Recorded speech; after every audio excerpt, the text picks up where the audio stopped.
Sudhakantha doctor Bhupen হাজৰিকাৰ জন্ম শতবাৰ্ষিকী উপলক্ষে আজি সমগ্ৰ ৰাজ্যৰ লগতে ৰঙাপাৰাত একে সময়তে আবৃত্তিকাৰসকলে পৰিৱেশন কৰে এটা কালজয়ী কবিতা। অসম আবৃত্তি আৰু সংস্কৃতি পৰিষদৰ আহ্বান মৰ্মে ৰঙাপাৰা শাখা সমিতিয়ে ৰঙাপাৰা ৰেলৱে খেলপথাৰত অনুষ্ঠিত হোৱা অনুষ্ঠানত বিশিষ্ট শিক্ষাবিদ তথা আবৃত্তিকাৰ ডক্টৰ অমৰজ্যোতি চৌধুৰীৰ কালজয়ী কবিতা মৃত্যু জিনাৰ গান এটা গান শেষ হ'ল শীৰ্ষক কবিতাটো সমাবেতভাৱে পৰিৱেশন কৰে। প্ৰতিকূল বতৰৰ বাধা নেওচি প্ৰায় 2 শতাধিক আবৃত্তিকাৰৰ লগতে ৰঙাপাৰা বিধানসভা সমষ্টিৰ বিধায়ক কৃষ্ণ কমল তাঁতী উক্ত অনুষ্ঠানটিত উপস্থিত থাকি ৰাজ্যৰ ভিন্ন প্ৰান্তৰ সমান্তৰালভাৱে একে সময়তে কবিতাটো একেলগে পৰিৱেশন কৰে। কবিতা আবৃত্তিৰ পূৰ্বে ডক্টৰ ভূপেন হাজৰিকাৰ প্ৰতিছবিত শ্ৰদ্ধাঞ্জলি জনায়।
Jugar, Joy, Filimoti, Hikate no Michael.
হয়, সুধাকণ্ঠ ডক্টৰ ভূপেন হাজৰিকা ডাঙৰীয়াৰ জন্ম শতবাৰ্ষিকী হিচাপে উদযাপনৰ উপলক্ষে অসম আবৃত্তি আৰু সংস্কৃতি পৰিষদে এক 50,000 শিল্পীৰ দ্বাৰা তেওঁলোকে অমৰজ্যোতি চৌধুৰীৰ যি কবিতা সেই কবিতা আবৃত্তিৰ আজি অনুষ্ঠান অনুষ্ঠিত কৰিছিল। ৰাঙাপাৰা শাখাই আমাৰ ৰাঙাপাৰাত অনুষ্ঠিত কৰিছিল। সঁচাকৈ যি এটি গান শেষ হ'ল, এই যি অমৰজ্যোতি চৌধুৰীৰ যি কবিতা, সেই কবিতায়ে আজিও আমাক আচলতে উচুপাই পেলাইছে। ডক্টৰ ভূপেন হাজৰিকা যে আমাৰ মাজত আজি নাই, সেইটো অনুভৱ আমাৰ আজি এই কবিতাৰ দ্বাৰা আজি হ'ল। আজি ইয়াত আমাৰ মহিলাসকলে অংশগ্ৰহণ কৰা এই আবৃত্তিত সঁচাকৈ যথেষ্ট ভাল হৈছে আৰু মই বিশেষকৈ ৰাঙাপাৰা শাখা অসম আবৃত্তি আৰু সংস্কৃতি পৰিষদক মই ধন্যবাদ আৰু কৃতজ্ঞতা জনাইছোঁ তেখেতসকলৰ এই উদ্যোগৰ বাবে। আৰু আমি সকলোৱে আচলতে অসমবাসীয়ে অনুভৱ কৰোঁ সঁচাকৈ যেন তেখেতৰ অনুপস্থিতিত সাগৰ যেনেকৈ শুকাই গৈছে, সঁচাকৈ যেন পানী ৰৈ গৈছে, যেন প্ৰাণ নাইকিয়া হৈ গৈছে আমাৰ অসমীয়া জাতিক যোনে আচলতে আগুৱাই লৈ গৈছিল, সেই জাতিৰ সত্তাটোক আগুৱাই লৈ গৈছিল। তেনে এজন ব্যক্তি আমাৰ মাজৰ পৰা আঁতৰি গ'ল। কিন্তু তেওঁৰ গীতসমূহে আৰু বিশেষকৈ এই কবিতাটোৱে, চৌধুৰী ছাৰৰ এই কবিতাই আচলতে আজিও জীয়াই ৰাখিছে। আৰু আজি যি ইয়াত আবৃত্তি হ'ল, এই আবৃত্তি অনুষ্ঠানৰ দ্বাৰা আমি সঁচাকৈ সকলোৱে সেই বস্তুটো উপলব্ধি কৰিব পাৰিছোঁ। সেইবাবে বিশেষকৈ আবৃত্তি আৰু সংস্কৃতি পৰিষদক মই মোৰ ফালৰ পৰা ধন্যবাদ আৰু কৃতজ্ঞতা জনাইছোঁ। আৰু আগন্তুক কেইবাটা দিনত আমি ডক্টৰ ভূপেন হাজৰিকা ডাঙৰীয়াৰ যি শতবাৰ্ষিকী অনুষ্ঠান আমি সকলোৱে অনুষ্ঠিত কৰি গৈ থাকিম। ধন্যবাদ।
আবৃত্তি আৰু সংস্কৃতি পৰিষদ কেন্দ্ৰীয় পৰিষদে বৃত্তিমুখী পৰিবেশ কলা হিচাপে জনগণৰ মাজত প্ৰতিষ্ঠা কৰিবলৈ যি কাৰ্যসূচী হাতত লৈছে, তাৰে প্ৰথম কাৰ্যসূচী হিচাপে ডক্টৰ ভূপেন হাজৰিকাদেৱৰ জন্ম শতবাৰ্ষিকী উপলক্ষে ডক্টৰ অমৰজ্যোতি চৌধুৰী ছাৰৰ এটি কালজয়ী কবিতা মৃত্যু জিনাৰ গান এটা গান শেষ কবিতাটিৰে সমগ্ৰ অসমতেই আবৃত্তিকাৰসকলৰে কণ্ঠেৰে সমবেতভাৱে এই আবৃত্তিটো পৰিৱেশন কৰি ডক্টৰ ভূপেন হাজৰিকাদেৱৰ শ্ৰদ্ধাঞ্জলি জনাবলৈ মনস্থ কৰিছিল আৰু আমিও অসম আবৃত্তি আৰু সাংস্কৃতিক পৰিষদ ৰঙাপাৰা শাখাই এই কাৰ্যসূচী পালন কৰিছোঁ।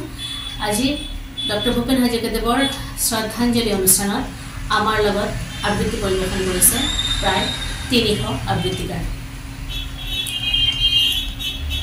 আমি জুৱেৰেলৈ খেলপথাৰত অনুষ্ঠিত কৰিছিলোঁ আৰু আমাৰ লগত আমাৰ সকলো ৰাইজ বিভিন্ন দল সংগঠনৰ সাহিত্য সভা কবি সন্মিলন সকলোৱে আমাক সহযোগ কৰিছিলে আৰু আমাৰ এই আবৃত্তি আমাৰ পৰিৱেশন কৰা হৈছিলে 11:31 সমগ্ৰ অসমতে 11:31 সকলো জিলাতে একেলগে একে সময়তে এই আবৃত্তি পৰিৱেশন কৰা হয়।